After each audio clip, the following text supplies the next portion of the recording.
meu nome é Camila, eu tenho 32 anos, estou morando aqui no Brasil faz 2 anos já, no dia 25 de dezembro faço 2 anos, fiz 2 anos na verdade, e é isso, moro no interior de São Paulo. Como é a sua cidade no Chile? Eu morava no Chile, na capital, Santiago, cidade bem movimentada, tipo São Paulo, aqui é bem mais. Mas é tipo a mesma coisa, a gente estressada todo dia, né? Muito parecido com isso aqui, tipo, só prédio, pouca natureza. E eu nasci e cresci lá. E como foi a sua adaptação aqui no Brasil, mesmo morando sozinha? Então, eu moro no interior de São Paulo. Escolhi aquela cidade porque eu tinha um namorado, que ele morava aí. E eu tinha bastante amizade, fiz bastante amizade o tempo que a gente estava junto. O que mais foi difícil para mim são as gírias, porque tipo muda o que tem gíria aqui em São Paulo e as gírias que tem no interior ou que tem em cada região. É o que mais me dificulta até hoje, que tem palavras que os meninos falam e eu falo, gente, o que é isso? As comidas também, sinto muita falta das comidas do meu país. E o clima, o clima também é duro. Mas tirando isso, tudo de bom. Você é a favor da política de ser proibido tomar bebida alcoólica nas ruas do Chile? Se eu sou a favor? Eu sou.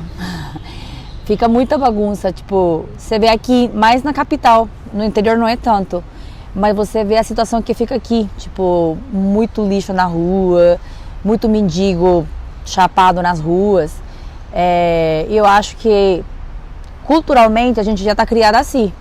Os moleques lá acostumam também a beber na rua, não vou falar que não. Só que claramente eles estão com sacola mais escondida, no caso que fica passando a polícia e tal. Mas eu acho que isso ajuda a manter um pouco a nossa cultura um pouco mais tranquila, não tão bagunçada que nem é aqui. O carnaval brasileiro era o que você imaginava? Então, o primeiro ano eu fui pra Camboriú. E ainda era pandemia, a gente estava saindo da pandemia, então eu não vivia o carnaval como tal. Fiquei só em umas festas eletrônicas que tinha lá e só. O ano passado eu vivi lá na minha cidade, é muito diferente que cidade grande. Lá na minha cidade tem um burro que eles chamam, aí o burro fica correndo atrás das pessoas e é muita loucura. O que se eu gosto que, por exemplo, agora começou os Insanos dos Blocos, e eu acho que é bem da hora, a gente fica super animada. Todo mundo compartilha tudo com todo mundo e até agora eu tô gostando. Esse ano eu quero ver se dá pra mim ir pra Rio de Janeiro, que lá é o que é realmente o carnaval, né? Então vamos ver o que dá. Quando você começou a se atrair para as festas raves? Nossa, minha primeira festa rave aqui no Brasil foi 2012. A primeira festa que eu vim pra cá. Eu não morava aqui, mas eu sempre fui apaixonada por rave e eu viajava 5, 6, até 7 vezes por ano para vir em alguma festa aqui. Tem alguma festa pelo mundo que você ainda quer ir conhecer? Sim, várias na verdade. A Burning Man é uma delas, que é aquela festa que é no deserto, né? Quero ir também na Boom Festival, que é lá em Portugal, e a Ozora, que é uma rave também, que é na Hungria. Essas são 3 festas que eu ainda vou conhecer. Quem é a Camila nas festas? Quem que é a Camila nas festas? Então, eu não mudo, na verdade. O que eu curto da cena eletrônica aqui no Brasil, principalmente, é que as pessoas não te criticam. Você pode ser você pode ir com uma fantasia, você pode andar pelado, você pode fazer o que você quiser e ninguém vai te olhar. Agora eu fui no Universo Paralelo, que foi a semana passada, retrasada, virada, fui passar lá na Bahia. Mano, é muito chocante o tanto de pessoas estrangeiras que vão lá, o tanto de baiano que tem lá, o tanto de brasileiro que tem lá. E que tem isso, as pessoas ficavam nu pra frente, casal entrava nu pra praia e ninguém fica olhando nada, ninguém fica te criticando, fala, nossa mano, se tapa porque tá meu filho aqui. Não, tem famílias inteiras, todo mundo se respeita no seu quadrado, né? Mas achei muito da hora isso, que cada um era livre e podia ser quem você queria. Quantas viagens suas entre amigos mais te marcaram até agora na sua vida? 2015, eu com meus amigos viemos pra cá pro Brasil, uma festa que era a EDC. A gente veio só com a passagem. Aí que aconteceu? Chegamos aqui, por conta que era uma festa que tá em outros países também, tipo, tá em Las Vegas, Estados Unidos e tal, não tinha nada por perto. Tava todos os prédios alugados, todo o hotel tava alugado, motel também. A gente tava ficando pra rua. Tipo, a gente só veio com a passagem e falamos, lá a gente resolve. Aí a gente conheceu uns meninos na rua. Isso era lá pra Interlagos que a gente tava. Esses meninos foram uns anjos que apareceram na nossa vida. Eles conseguiram um hotel pra gente, foi com a gente. Na época ninguém falava português. Eu, malemar, entendia mais um pouco que meus amigos. Mas a gente conseguiu se comunicar. Aí no dia seguinte, eles foram buscar a gente no hotel, acolheram muito bem a gente e eles nos levaram no festival. A gente acabava a festa, você voltava para seu hotel e no outro dia era a mesma fita. A gente fez muita amizade com eles. A semana seguinte, eles tinham que ir para o Chile para outra festa, DEFCON 1. A gente foi buscar eles no aeroporto, levamos eles nas nossas casas e a gente virou amigo até hoje. E são gente que a gente conheceu na rua. Foi uma viagem que nos marcou muito mesmo.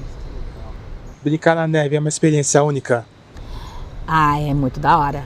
É muito da hora mesmo. Tipo, o brasileiro vai muito pro Chile por conta da neve. Eu moro na capital, a gente não tem neve assim. Não é que você abre a janela e tá nevando. Você tem que ter um ponto de esqui pra ver. Mas, nossa, é muito da hora. Muito da hora mesmo. O que você mais gosta de aproveitar da vida? Ah, eu gosto muito de viajar. Eu sou a pessoa mais feliz viajando. Eu acho que isso aí te dá tesouros. Você guarda momentos que nada compra. Tem lugares no Brasil que você mais gostou de conhecer? Até agora, o que eu mais gostei foi Trindade, Angra dos Reis, Camboriú e só. Rio de Janeiro eu fui, mas não gostei. Tem algum lugar que você ainda quer conhecer?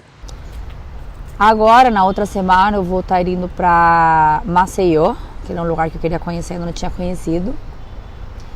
E Foz do Iguaçu, um lugar que também quero ir para conhecer. E pela América do Sul? Da América do Sul até que eu conheço bastante. Conheço Peru, Argentina, Brasil, Colômbia. Acho que falta Bolívia, não conheço. Não, Bolívia a gente foi no limite, mas não conheço Bolívia como tal. Uruguai, Paraguai também são lugares que eu não conheço, mas, tipo assim, nunca procurei nada que me chame a atenção pra falar, não, eu quero ir lá. Mas não descarto que eu possa conhecer. Existe rivalidade entre chilenos e argentinos? Existe. Eu acho que todo mundo tem rivalidade com o argentino, na verdade. Mas sim, existe. Desde que a gente tem uso de razão, a gente já cresce com aquele negócio. E com os peruanos? Não. Tipo, a gente, o chileno em geral, tomou um pouco de receio em contra dos peruanos, resenha entre aspas, quando eles começaram a migrar muito para o Chile, que acontece, que eu acredito que é uma coisa que acontece em todo o país. Quando você contrata um estrangeiro, a mão de obra dele é muito mais barata que a mão de obra de quem é residente no seu próprio país. Tipo, o brasileiro, por exemplo, aqui, fica desvalorizado se contratar um chileno ou a um estrangeiro em geral. E foi o que aconteceu um pouco no Chile, que teve uma época que chegou muito peruano. Lá tem uma praça, que tipo a Praça de Armas nossa, é no centro histórico, que você chegava lá e a gente até falava, mano, parece que eu tô no Peru, não tô mais no Chile, porque era só peruano. Só que hoje em dia não é mais com os peruanos, porque hoje em dia em todo o país, até aqui, tem peruano, tem venezuelano, tem haitiano, e tá cheio de todos eles, e nada a fazer. Quantos sonhos você tem aqui no Brasil para o futuro? Ainda tem bastante. Tipo, bom, agora eu vou começar com o meu terreno. Quero muito ter um terreninho aqui, montar uma casa. Fazer tipo um chalezinho, né? Uma piscina, uma área de quintal, uma área de lazer que vocês falam. Esse, por enquanto, é o sono mais próximo. Aí, assim que concretar esse, vem o seguinte.